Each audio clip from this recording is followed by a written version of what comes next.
Bé, avui venim a parlar o venim a intentar donar-vos resposta sobre quin és el calçat, quin és el tipus de sabata o el tipus de bota que és el més recomanable per fer el Camino de Santiago, el Camí de Sant Jaume.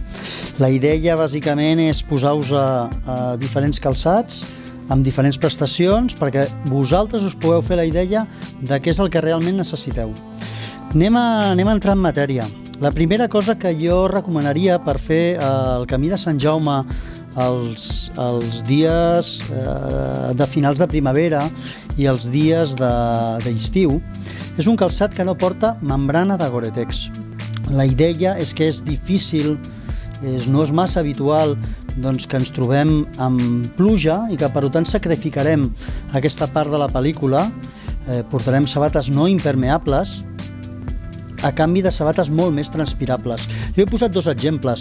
He posat una sabata molt lleugera, molt oberta, amb molta transpirabilitat, amb molta amortiguació, i he posat una sabata que la seva idea és molta amortiguació, que t'ajudi a caminar molt de pressa i que tingui un punt de suport o de duresa important. Depenent de la horma, depenent de l'estil a l'hora de caminar, podeu agafar o una molt lleugera, molt transpirable, o una sabata més forta, més dura, més resistent, i que en aquest cas, a més, ens ajudarà a caminar de pressa gràcies a la seva curvatura, gràcies a la seva geometria.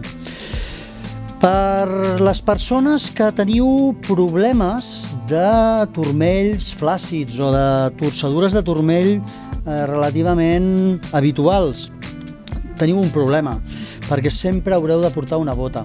I quan us apropeu a les botigues i voleu comprar una bota, us trobareu que totes les botes, o bé mitja bota o bota alta, estan fetes en Gore-Tex. I quan una bota està feta en Gore-Tex, el que ens trobem és que passarem calor. Solucions? Doncs solucions com aquesta, d'aquesta gent de l'Esportiva, o solucions com aquesta, amb una mitja i una bota alta, de la gent de Saleva.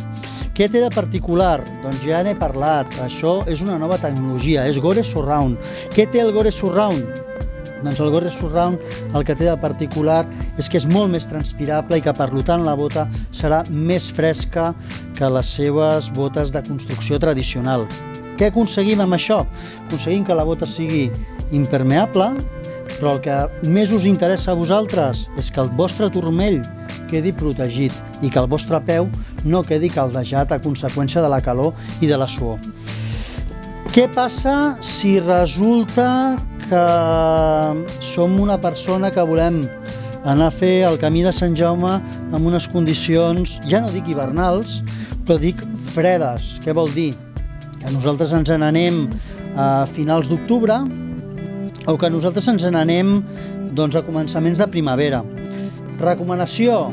Doncs com que estarem caminant per una àrea on la climatologia pot ser molt variable i que fins i tot ens podríem arribar a trobar algun lloc amb neu, el que jo us recomanaria és que agaféssiu una bota feta amb Gore-Tex tradicional. És una bota alta, ens defensarà el nostre turmell, ens donarà un punt de tèrmica i a més no ens mullarem els peus. Tot això és molt important que ho tingueu molt clar, que tingueu molt clar quan voleu fer l'activitat i què és el que voleu cobrir, però és molt important que tingueu en compte el tipus de mitjó que voleu portar aquí. Per tant, a l'estiu, mitjons de secat ràpid, i a l'hivern o a la tardor o a començaments de primavera, mitjons que ens donguin un punt de tèrmica. Dit això, jo hi he afegit dos productes que no estan pensats ben bé per caminar, però els podríem utilitzar en unes condicions determinades. Quan acabem l'activitat és bo treure'ns la sabata, posar-nos a una xancla i d'aquesta manera ajudar que el nostre peu ventili, que el nostre peu s'assequi? Doncs em sembla que sí. I a més ens posem a dins d'una dutxa que moltes vegades està bruta? Doncs la xancla, ideal. Per què més serveix una xancla? La xancla serveix perquè si nosaltres ens hem fet erosions cutànies, si nosaltres tenim les típiques llagues, podem posar-nos-la algun dia, continuar fent la tapa i anar amb el peu a l'aire, de manera que no ens fregarà a cap lloc, per tant no tornarem a patir, no arrossegarem, no ens farem una lesió més gran, però a més el contacte amb l'aire ens ajudarà a que aquesta ferida s'assequi.